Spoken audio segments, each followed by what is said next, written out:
Những quy tắc trong việc tu học cần chú ý, không quá ư cầu nệ nhưng tốt nhất chúng ta nên giữ lễ với tâm trí thành trí kính. Những điều kiêng kỵ trong dân gian về người học Phật tại gia đa phần đều sai lầm. Về phụ nữ trong kỳ kinh nguyệt, nhiều nữ cư sĩ trong kỳ kinh nguyệt không dám vào chùa lễ Phật, không dám thắp hương, tụng kinh, tọa thiền, niệm Phật.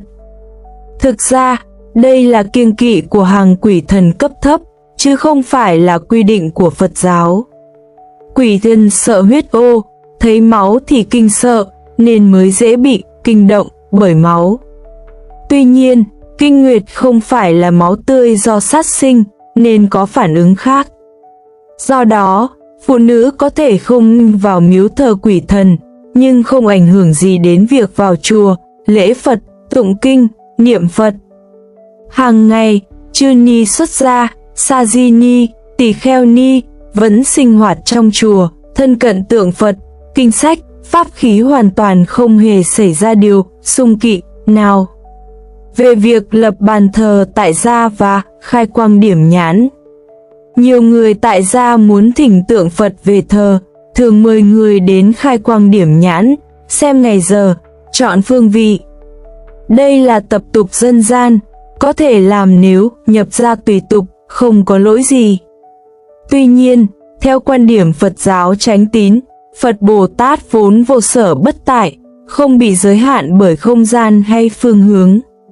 Chỉ cần chọn nơi trang nghiêm nhất trong nhà, bằng tâm cung kính chân thành, thì dù không khai quang, Phật cũng ứng hiện. Về tụng kinh trì chú, có người nói, người tại gia không được tụng một số kinh chú, hoặc có thời điểm không được tụng chú này, kinh kia, đây cũng là sai lầm. Trừ những mật pháp đặc biệt của mật tông, thì mọi kinh chú đều có thể chỉ tụng, chỉ cần giữ thân tâm thanh tịnh, cung kính.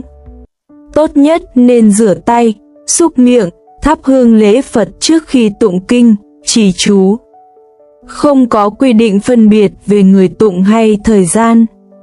Về việc thờ Phật chung với các vị thần khác, gia đình có người tin Phật, có người thờ thần có thể thờ chung, nhưng cần sắp xếp như sau. Phật ở giữa, Bồ Tát hai bên, chư thần ở phía ngoài, xem như hộ pháp của Tam Bảo, giúp họ được tiếp xúc chánh pháp, gieo duyên Phật đạo. Nếu gia đình đồng ý, có thể rút bớt thần tượng, chỉ để thờ Phật. Trước khi cất đi, nên dâng hương, cầu nguyện, bày tỏ lòng tôn kính, rồi bọc kín và cất giữ. Về việc xử lý kinh tượng pháp khí hư hỏng, khi kinh sách, tượng Phật, pháp khí bị hư hỏng, không cần thiết phải đem đến chùa. Có thể dùng lửa thanh tịnh thiêu hủy, chôn xuống đất sạch, với vật kim loại thì giữ lại, về sau có thể tái sử dụng hoặc xử lý như đồ cổ。圣严法师，传说中的在家居士学佛禁忌很多都是错的。净律学院在家的女信徒在生理期间不敢进入寺院礼拜，甚至不敢到佛前上香、诵经、打坐、念佛。其实这是低级鬼神的禁忌，因为鬼神怕见血污，所以容易见血发震。鬼神是血时，见血起贪，可是生理的精血，不是鲜血，因此而有被侮辱和作弄的反应。所以，生理期的女性进入神鬼的宗祠、庙宇、殿堂，可能引起不良的后果。至于佛教的沙弥尼、比丘尼以及净住优婆夷，都是生活于寺院，每天与经像、法物为伴的女性修行人，从未由于生理期间发生所谓冲克的问题而带来灾难的。在家供佛、设立佛坛，通常都先请人为佛菩萨圣像开光，同时要选择日期、勘定方位，这也是属于民间信仰或民间风俗的一种。以入乡随俗的观点而言，这无可厚非。开光表示慎重，则定日期和方位表示祈求吉祥。但是从佛教的观点而言，诸佛菩萨无处不在，无处不因，一切方位有十方诸佛、十方三宝、护法龙天，当然没有民间信仰中所想象的那些问题。只要自己认为是最尊贵的位子，以最前进的心情和最适当的时间来为佛像安慰就好。有人认为某些经咒在家人不可念，或者某一时辰不可以念某些经咒。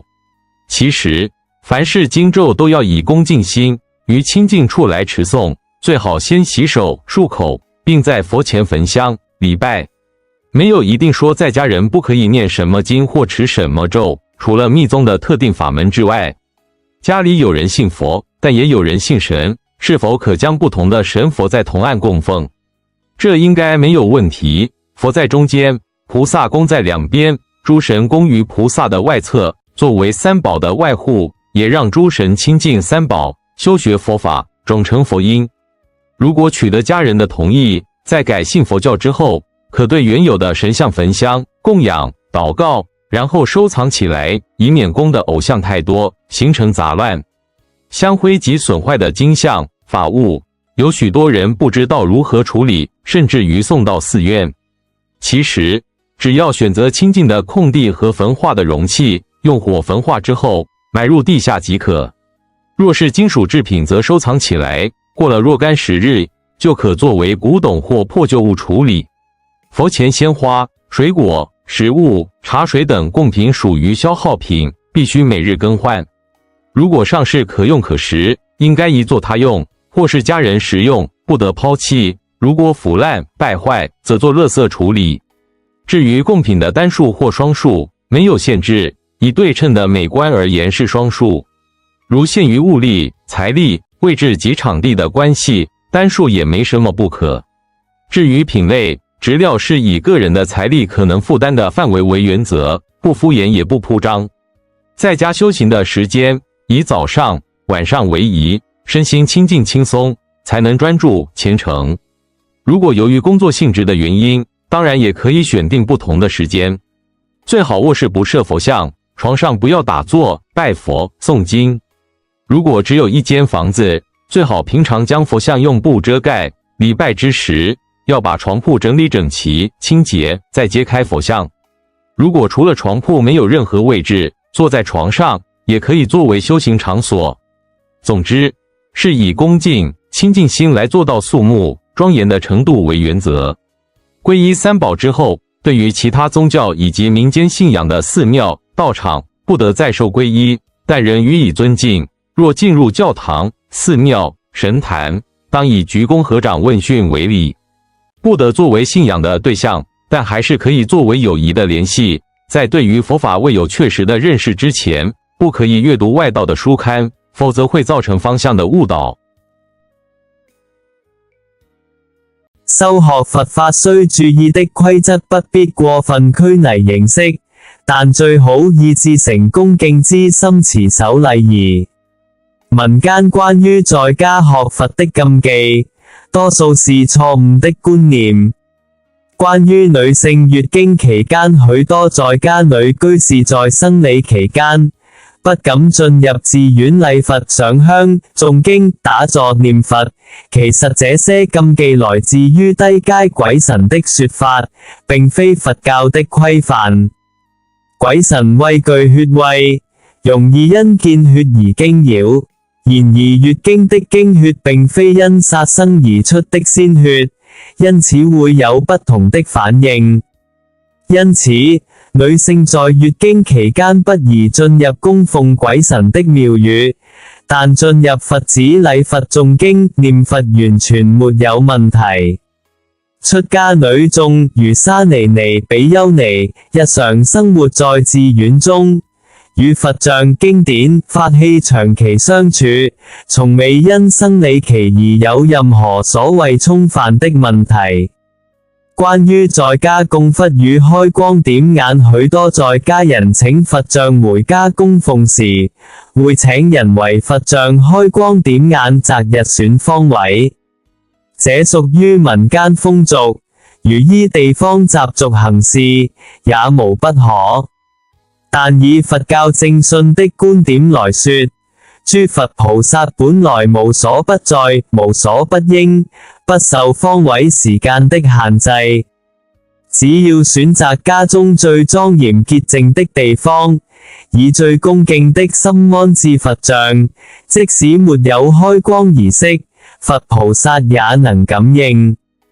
關於誦經與持咒，有人說，在家人不可以誦某些經或咒語，或者某時辰不能誦持某部經或咒，這其實是錯誤的觀念。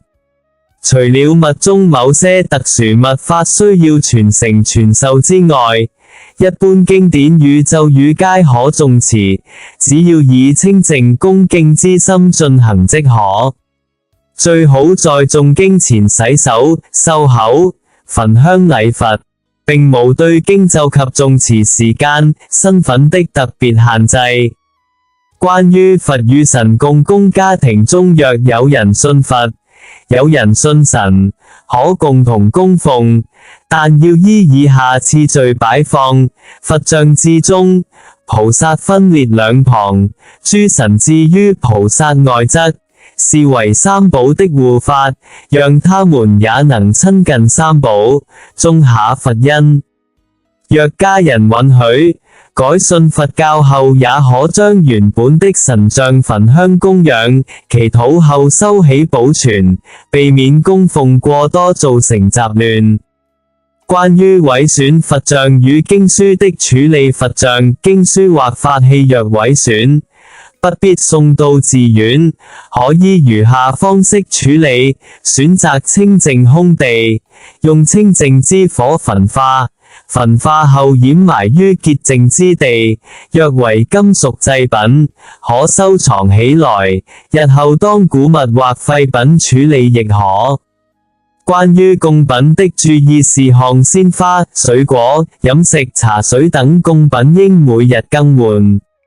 若仍可食用，應轉作家人享用或他用，不可浪費。若已腐敗，則視為垃圾處理即可。供品數量無需拘泥單數或雙數，只要整齊對稱、美觀莊嚴即可。依家庭能力安排，不鋪張、不敷衍為原則。關於在家修行時間與場所修行時間，以清晨或夜晚為佳，身心清靜，易於專注。若因工作無法配合，可依個人情況調整時間。臥室內不宜設佛堂，不可在床上誦經、拜佛打坐。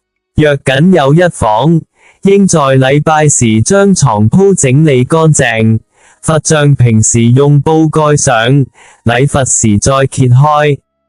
關於與其他宗教的關係，已歸依三寶後，不得再歸依其他宗教，但應以尊重之心，對教堂、神壇、道觀等場所合掌、鞠躬問訊為禮，不以其為信仰對象。與其他宗教仍可維持友好往來，在對佛法尚未有正確理解前，不宜閱讀外道書籍，以免造成誤導與偏差。總結，佛法並非迷信，不主張無根無據的禁忌。真正的佛教修行應是正見正念正行，不盲從不曲解不雜修，以清淨心恭敬心而學佛，方得正果，遠離顛倒與混亂。